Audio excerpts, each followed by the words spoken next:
Apa kabar sobat-sobat? Tentunya selalu dalam berlimpahan dan keharmonisan ya. Cara membuat diri disukai uang, ya tentu saja bisa. Bagaimana kita disukai uang? Bukan hanya kita aja yang suka dengan uang, tapi bagaimana caranya kita disukai uang. Nah, ini saya menjawab dari request yang saya sampaikan di postingan. Ada yang bertanya bagaimana visualisasi tentang uang.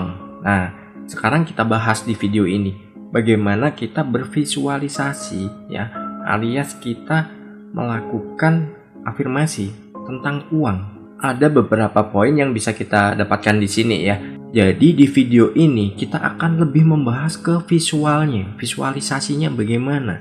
Bagaimana kita memvisualisasi uang seolah-olah kita sudah memilikinya dan itu tampak nyata.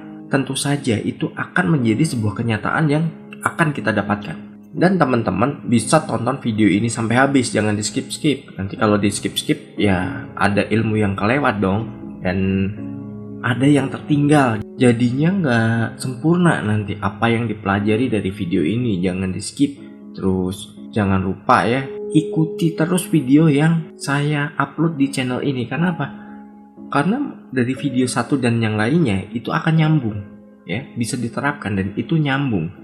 Ilmu yang saya bagikan ini bukan ilmu abal-abal, bukan ilmu yang sembarang, tapi sangat mudah diaplikasikan. Dan selama kita serius, selama kita menggelutinya, dan jangan dikejar. Pokoknya jangan dikejar. Pokoknya setelah kita melakukannya, ya sudah, kita beraktivitas seperti biasa. Dan ini kita mulai. Saat kita ingin melakukan visualisasi tentang uang, tentukan dulu nilainya berapa. Kita pengen punya uang itu senilai berapa, berapa banyak, dan itu akan tersimpan di mana. Nah, itu perlu dipikirkan, tersimpan di mana. Atau kita cash, atau berupa uang digital, berupa aset digital, berupa aset tangible alias aset yang nyata, yang kelihatan, atau dalam bentuk logam mulia. Nah, itu tergantung teman-teman pengennya seperti apa. Tapi tentukan dulu nilainya berapa, atau nanti di rekening atau di mana ya. Itu adalah pilihan teman-teman. Pengen nyimpennya di mana? Nyamannya disimpan di mana kalau punya uang senilai itu? Nominalnya berapa? Teman-teman tentukan sendiri. Dan teman-teman siapkan sendiri apa yang akan dijadikan materi. Mungkin kita menentukan, wow nilainya 100 juta tiap bulan nih masuk ke rekening.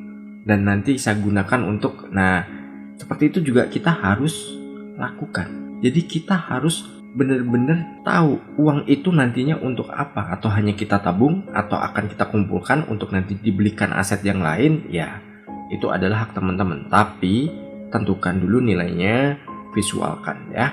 Terus dalam visualisasi tentukan dulu timingnya kapan dan waktunya. Usahakan pas teman-teman itu memang nggak ada gangguan. Dalam artian gini, mungkin di jam kerja ya jangan, nanti mengganggu aktivitas kerja. Kecuali jam istirahat ada tempat yang hening, entah di ruangan siapa atau ruangan sendiri, lakukan itu tiap hari. Dan itu bebas mau dilakukan berapa lama, mau 5 menit, mau 10 menit, mau setengah jam juga nggak ada masalah. Tapi intinya kita tetap fokus nilainya berapa, terus uangnya nanti akan masuk kemana, tentukan aja. Atau misalkan nih datangnya dari berbagai sumber yang bisa masuk ke rekening kita, atau ke dompet kita, atau kemanapun, atau kita dapat tender, dapat project, ya teman-teman bisa siapkan. Jadi pengen duit itu di mana? Secara nyata, cash, atau secara virtual akan ditransfer masuk ke rekening teman-teman. Selanjutnya yang ketiga adalah jangan gabungkan dengan visualisasi yang lain ya. Dalam artian apa? Nanti kita pengen memvisualkan uang, tapi kita gabung dengan visual-visual yang lain. Misalkan tentang properti, tentang kendaraan yang kita inginkan, atau tentang usaha. Nah, pisahkan. Jadi ada timingnya masing-masing. Nah, teman-teman bisa buat yang namanya jadwal. Mungkin jam 1 itu khusus untuk visualisasi uang. Nah, nanti jam 2 lebih dikit bikin untuk visualisasi tentang hal yang lain. Entah jodoh, entah kehidupan rumah tangga, entah apapun. Pokoknya jangan bareng. Saat kita melakukan visualisasi ini jangan bareng. Jadi masing-masing.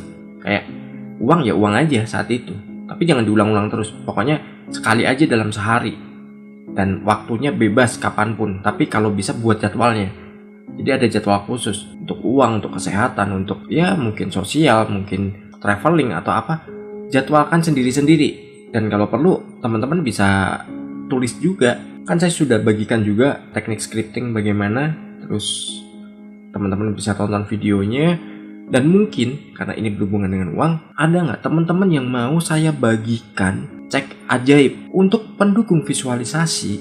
Nah, teman-teman nanti bisa tuliskan cek ya. Kita siapkan ceknya. Teman-teman tinggal download, print, tulis. Kalau ada yang mau silahkan komen. Bagi yang sudah subscribe, kalau yang belum subscribe silahkan subscribe. Saya akan bagikan itu cek, teman-teman bisa download dan bisa isi berapapun nominalnya, bebas. Teman-teman bisa tentukan sendiri. Saya akan buatkan video khusus untuk tata caranya dalam penulisan cek tersebut.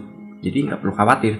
Di sini teman-teman ada pertanyaan tentang law of attraction apapun itu, silahkan tulis di komentar. Pasti saya akan membuatkan video yang akan membahas apa yang menjadi pertanyaan teman-teman. Lalu yang gak kalah penting adalah yang poin 4. Yang poin 4 ini adalah rasakan kita benar-benar sudah memilikinya ya. Jangan hanya sekedar visualnya saja, jangan hanya sekedar bayangannya saja, tapi rasakan bagaimana bahagianya kita. Itu sudah memilikinya, kita sudah mendapatkannya, dan itu akan dirasakan secara nyata. Kita bahagianya, rasakan. Kalau ada pertanyaan mungkin dari dalam diri kita, berarti kita memanipulasi diri kita dong, kita membohongi diri kita dong. Ya nggak ada masalah. Kenapa? Itu pilihan kita. Kita memilih untuk memiliki itu dan kita bebas melakukannya. Karena apa? Sudah saya sampaikan, pikiran bawah sadar kita nggak mengenali itu realita, itu candaan, itu hanya pura-pura, itu manipulasi, atau hal-hal yang lain yang kita gambarkan dan kita rasakan. Jadi kalau kita pura-pura sudah punya, ya itu nggak ada salahnya. Kenapa? Semakin kita sering melakukan repetisi tentang visualisasi uang, kita akan mendapatkan apa yang kita inginkan. Tapi ada prosesnya, bukan langsung simsalabim datang dari langit, enggak. Uang itu akan didapatkan secara bertahap. Mungkin dari nilainya berapa, naik ke berapa, jadi sekian persennya dulu. Kita bersyukur nggak, naik lagi sekian persen, bersyukur nggak, sampai kita tercapai apa yang kita inginkan. Yang terakhir, yang poin 5, itu yang gak kalah penting juga, dan ini sangat penting. Jangan lupa yang namanya bersyukur. Kita bersyukur kalau kita sudah memilikinya, kita sudah mendapatkannya, dan kita menggunakan secara bijak uang itu, dan kita akan benar-benar merasakan apa yang sudah kita dapatkan. Kita akan sangat bahagia. Dan bila kita sudah mendapatkannya, jangan lupa visualkan yang lebih tinggi lagi. Ya, begitu dapat lagi, visualkan yang lebih tinggi lagi. Gak perlu langsung gede, lakukan dulu dari yang kecil. Entah itu nanti dari gaji kita naik, atau kita dapat bonus dari kantor, atau kita dapat ya hadiah dari mana, dapat giveaway atau apa, kan kita nggak ngerti juga. Yang penting visualkan itu, lakukan seolah-olah itu nyata kita udah punya. Jangan pikirkan kondisi saat ini dan jangan lakukan negosiasi. Satu hal yang boleh dilakukan adalah berterima kasih. Oke, sukses berlimpahan.